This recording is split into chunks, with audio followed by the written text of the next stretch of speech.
Welcome back students. और hope आप लोग बड़े अच्छे तरीके से ये याद कर लेंगे आपका फेवरेट चैप्टर किंगडम प्लांटिंग, जिसका पहला इंट्रोडक्टरी लेक्चर आपको अपलोड कर दिया गया था। आपने सही गौर से सुना पढ़ा होगा। और आज जो लेक्चर है वो है प्लांट्स का।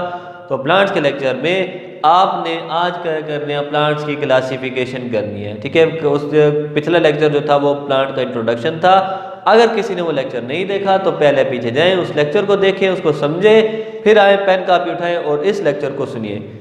क्लियर?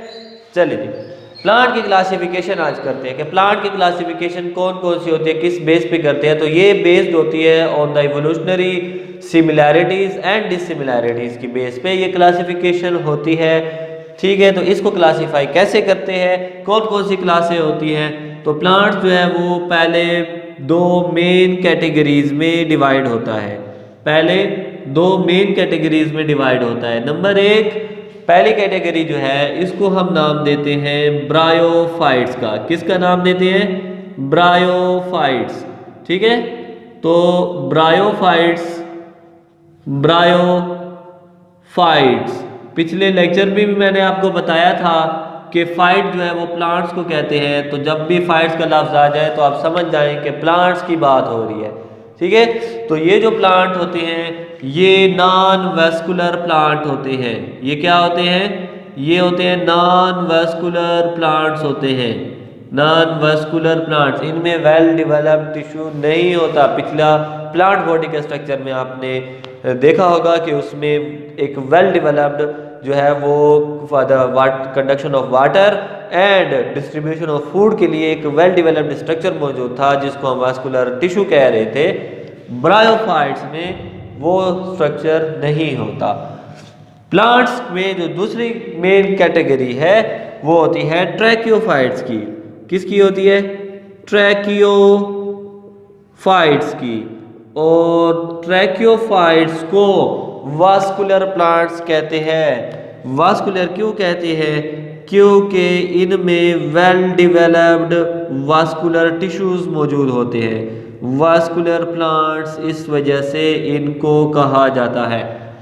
ठीक, अब इनकी फर्दर हम क्लासिफिकेशन करते हैं। पहले ब्रायोफाइट की क्लासिफिकेशन करेंगे, फिर हम क्लासिफिकेशन करेंगे ट्रैकियोफाइट्स में। तो ब्रायोफाइट में सिंपलेस्ट प्लांट कौन सा था? सिंपलेस्ट।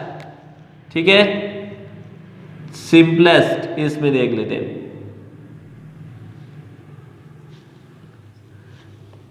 तीन इसमें मेजर कैटेगरीज होगी और इसमें सिंपलेस्ट प्लांट जो है जो एलजी से, किससे? एलजी से डेवलप्ड हुआ था। इवोल्यूशनरी हिस्ट्री के मुताबिक एलजी उसका एंसेस्टर है और एलजी से ये डेवलप होके ब्रायोफाइट बना है। तो इसका नाम है हिपाटिकोप्सिडा। हिपाटिकोप्सिडा, इसका नाम क्या है? हिपाटिकोप्सिडा।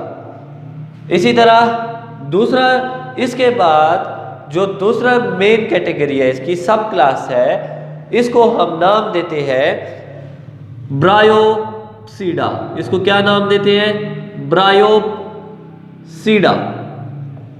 ये क्या उसी कैटेगरी होगी? ब्रायोप्सिडा। ब्रायोप्सिडा के बाद ये एंसेस्टर किसका बना? ये एंसेस्टर बना है एंथोसिरोप्सिडा का। एंथोसिरोप्सिडा का एंसेस्टर बना है। क्लियर है ये? अब हम आते हैं, इनको अपने अपने नाम देते जाते हैं। इनको क्या देते हैं? अपने कॉमन नेम देते हैं। हेपाटिकोप्सिडा का कॉमन नेम होता है लिवरवॉर्ट्स। इसका कॉमन नेम क्या है? लिवरवॉर्ट्स नाम है। और ब्रायोप्सिडा का क्या नाम है? ब्रायोप्सिडा को हम कहते हैं, ब्रायोप्सिडा को मोसिस कहते हैं। क्या कहते हैं? मोसिस। और एंथोसिरोप्सिडा को हॉर्नवॉर्ट्स कहते हैं। क्या कहते हैं? हॉर्नवॉर्ट्स कहते हैं। तो कॉमन नेम और उनकी क्लासिफिकेशन के पहले सबसे सिंपलेस्ट जो है हिपाटिकोप्सिडा होगा, उससे एडवांस ब्रायोप्सिडा होगा and the most advanced classification of the bryophytes is Anthoceropsida. Clear है ये? अब आगे चलते हैं, इस एंथोसिरोप्सिडा से फिर कौन डेवलप हुआ? इससे डेवलप हुए ट्रैकियोफाइट्स। लेकिन ट्रैकियोफाइट्स में भी कौन डेवलप हुए? ट्रैकियोफाइट्स में डेवलप्ड हुए हैं सीडलेस प्लांट्स। कौन से प्लांट डेवलप हुए? सीडलेस प्लांट्स इससे डेवलप हुए। सीडलेस प्लांट जिनमें सीड नहीं होता, सीडलेस प्लांट डेवलप हुए हैं। और इनसे फिर कौन डेवलप हुआ है? सीडलेस प्लांट के बाद जो मेजर कैटेगरी होगी वो होगी सीड प्लांट्स डेवलप हुए हैं। कौन से प्लांट्स हैं? सीड वाले प्लांट जिनमें सीड होता है, सीड प्लांट्स होंगे। तो सीडलेस प्लांट में भी क्लासिफिकेशन है कि एंथोसिरोप्सिडा के बाद कौन सीडलेस प्लांट में सबसे पहले आया। तो सबसे पहले यहाँ पे हम क्लासिफिकेशन जब करते हैं तो उसमें हम कहते हैं कि सबसे पहले या the simplest plant in the tracheophyte और simplest plant that is seedless plant is Psilopsida. कौन है ये? सिलोपसीडा। क्या नाम देते हैं इसको? सिलोपसीडा। क्लियर? सिलोपसीडा। सिलोपसीडा से जब सिलोपसीडा बन गया तो इससे ये डिवाइड हुआ, और सॉरी नॉट डिवाइड, ये इवॉल्व हुआ और इवॉल्व होके एंसेस्टर बना लाइकोपसीडा का। किसका एंसेस्टर बना? लाइकोपसीडा का। लाइकोपसीडा का एंसेस्टर बना। ठीक है, लाइकोपसीडा मजीद इवॉल्व हुआ और मजीद इवॉल्व होके ये एंसेस्टर बना। किसका? ये एंसेस्टर बना है स्फिनोपसीडा का। किसका? स्फिनोपसीडा। स्फिनोपसीडा। क्लियर? स्फिनोपसीडा।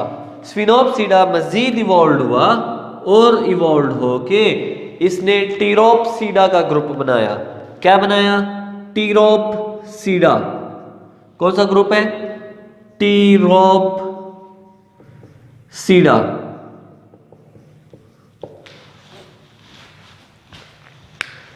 तो ये बन गए टीरोपसीडा।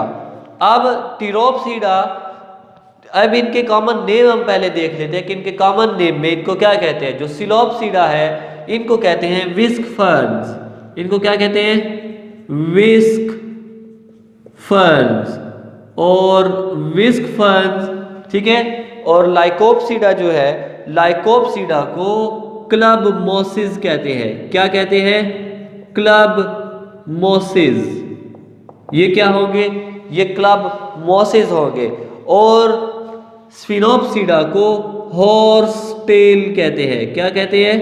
हॉर्स टेल कहते हैं। इसी तरह टीरोपसीडा को क्या कहते हैं? इसको फर्न्स कहते हैं। टीरोपसीडा को क्या कहते हैं? फर्न्स। फर्न्स, ठीक है। चलिए जी, ये हो गई classification of seedless plant.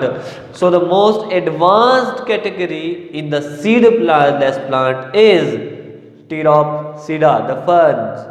Clear? Ferns are further evolved and they made the seed plants, but in seed plants they made two categories. One is the gymnosperms, which is further evolved and formed the angiosperms.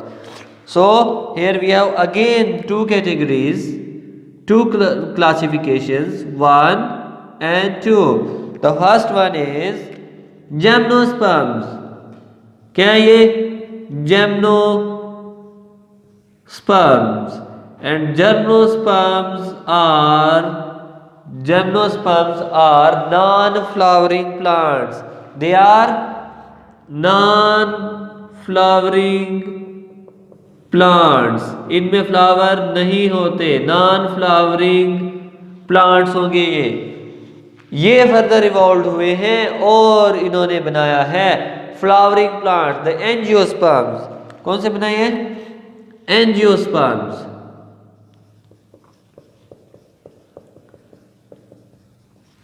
Angiosperms ये कौन से plant होंगे?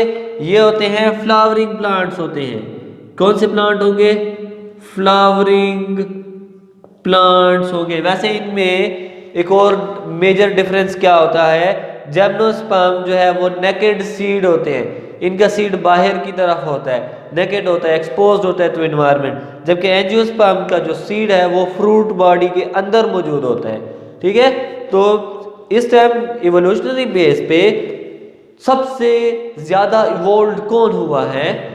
Angiosperm, the most evolve plant. ठीक है, ये सबसे ज्यादा evolve हो चुका हुआ है। और सबसे सिंपलेस्ट कौन सा होगा? That will be the Hepaticopsida. So this is the sequence of evolutionary changes in plants. So we categorize the plants in two main categories, the bryophytes and the tracheophytes. One thing more, bryophytes को water plants भी कहते हैं, aquatic या water plants भी कहते हैं, जबकि ट्रैकियोफाइट्स को लैंड प्लांट्स भी कहते हैं। लेकिन इनकी डिटेल जब हम पढ़ेंगे तो उसमें इनको साथ में मेंशन करते रहेंगे। तो कैसा लगा आप लोगों को ये लेक्चर? अपने कमेंट्स में ज़रूर बताइएगा, और कोई क्वेश्चन हो, कहीं पे कोई मसला हो तो आप कमेंट में पूछ सकते हैं। ठीक है, नेक्स्ट लेक्चर में मिलते हैं, जिसमें अब हम इन क्लासेस की डिटेल पढ़ेंगे वन बाय वन। पहले हम पढ़ेंगे Hepaticopsida, then Bryopsida, then Anthoceropsida, then Psilopsida, Lycopsida, Sphenopsida, Pteropsida, gymnosperms and angiosperms. Clear है ये? तो ये सारे आपने याद कर लेने हैं विद कॉमन नेम्स के साथ, विद क्या होगा कि इवोल्यूशनरी सीक्वेंस के साथ। ठीक है, चले जी। तो आपने कल याद करके फिर ये लेक्चर, अगला जो लेक्चर होगा उससे पहले आपको ये याद होने चाहिए, फिर आपने करना है। ठीक है, अगला लेक्चर अटेंड करना है। सो तब तक के लिए अपना ख्याल रखें और अल्लाह हाफिज़।